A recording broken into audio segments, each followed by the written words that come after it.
Hello, good afternoon YouTube.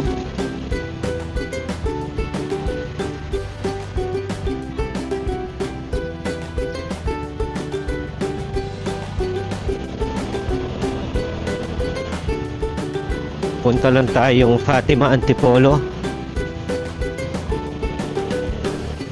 It's Thursday, 1:05 p.m. Before I forget, pansin niyo siguro bago ang aking logo. It was suggested by a friend. Shout out sa iyo, Kuya Jim. So we're going to use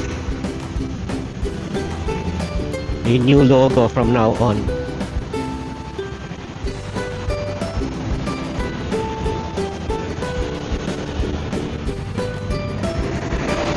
Medyo umaambon, but looking at the sky, mukhang titila din yan. So last Monday, nag-umpisa na yung NCAP. So it's a non-contact apprehension policy. I believe it's being implemented in several major roads. Kaya pala last Tuesday when I went to Makati, napansin ko yung mga motorcycles walang gumagamit ng mga bike lanes. Before kasi akala ko bike lanes are shared by bicycles and motorcycles. So mali pala ako. So I need to correct that. So yun nga, last Tuesday I noticed walang gumagamit, walang motorcycle ang gumagamit ng bicycle lane, and I realized nag-start na nga pala yung NCAP.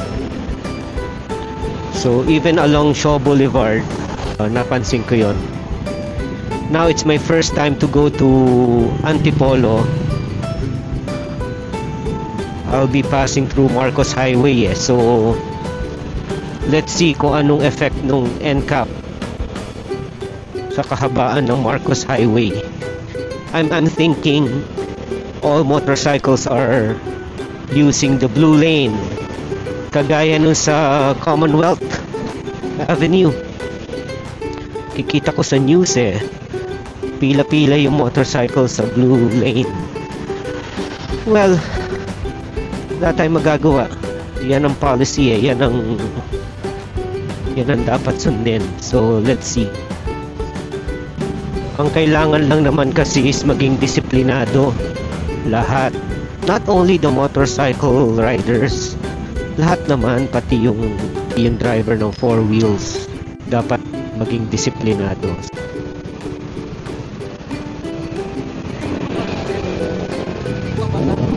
Alin? Repellent din Tinanong ako ng driver ng truck. Napansin niya kasi yung aking gamit na vest. I'm currently using a cooling vest.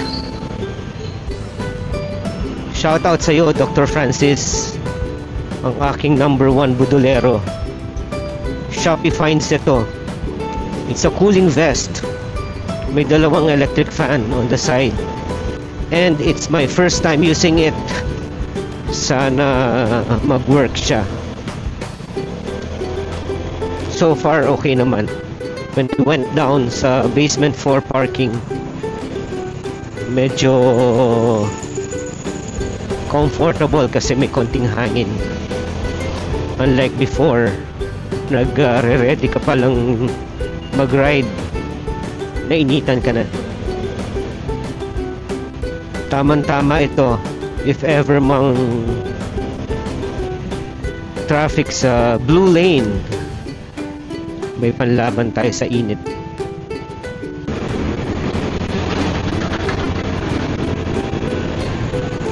Malapit na tayo Marcos Highway. Curious talaga ako. Kumusta ang Marcos Highway? Parang Commonwealth Avenue kaya.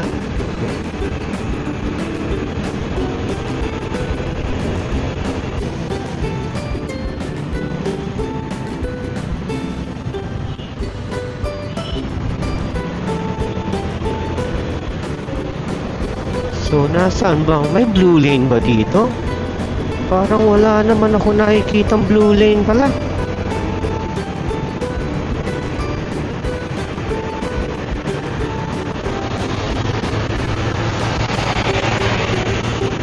So, let's just go with the flow. So far, wala ako nakikitang blue lane. Puro white pala ang lines dito. Let's see sa banda doon.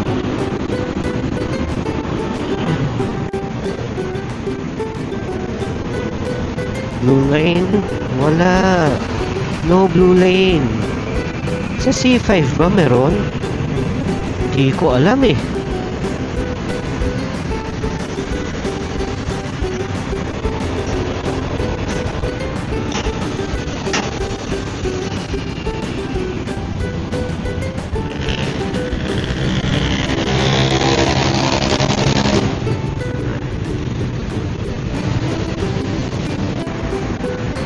So far,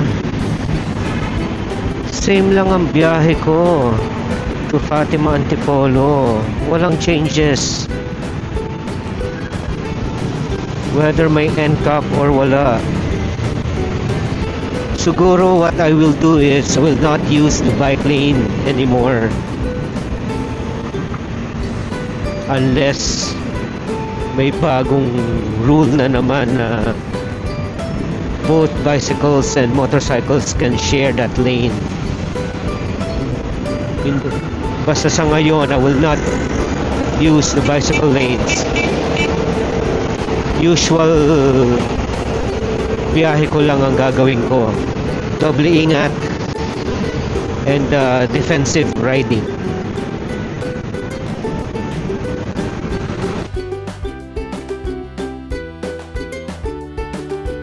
Ano kaya dun sa ibang lugar like in Ortigas Extension sa may Green Hills, yung outer lane hinati nila into a bicycle lane, then merong alanganing lane na hindi naman kasya ang kotse.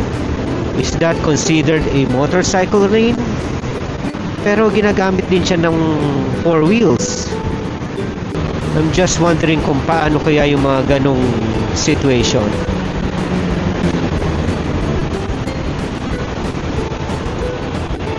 Oh, here's the ano. Biglang nagkaroon ng lane. Ano kaya itong blue lane na ito? Pero the motorcycle riders are not using it. Saan nag-start yun? Di ko napansin ah. Do we need to use this lane? Dito na lang tayo para sure. Is this lane for trucks? Ang alam ko, motorcycle lane ang blue lane eh. Saan nag-umpisa yun? Kailan nag-umpisa? Reviewin ko mamaya sa video.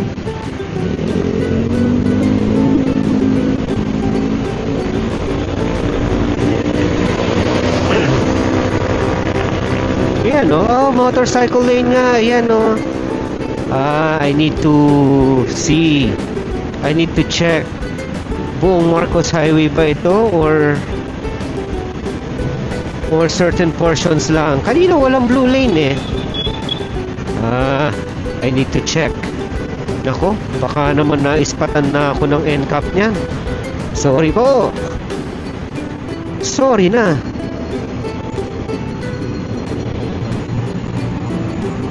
Kasi kanina eh, I was looking for that blue lines eh. Wala naman eh. Kulat na lang ako. Meron na pala.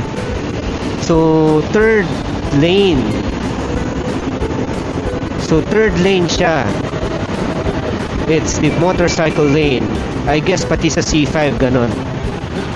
Now, I'm turning right. So, kailan ako pwedeng lumabas ng motorcycle lane? Eh, ang toxic pa naman dito. I guess pwede na. So those are the adjustments, questions, etc. Basta ride safe lang palagi. So far, okay naman ang aking naging biyahe papuntang Fatima Antipolo.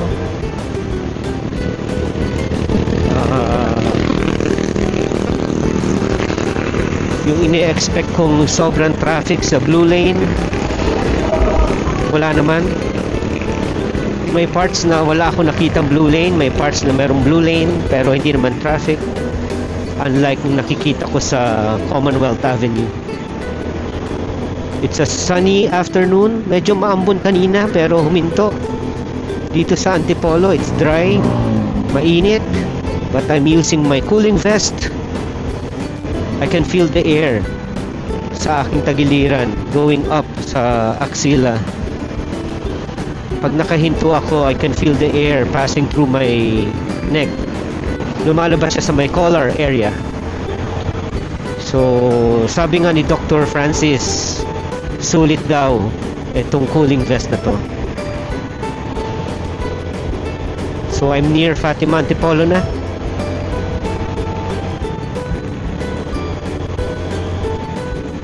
Thank you for watching.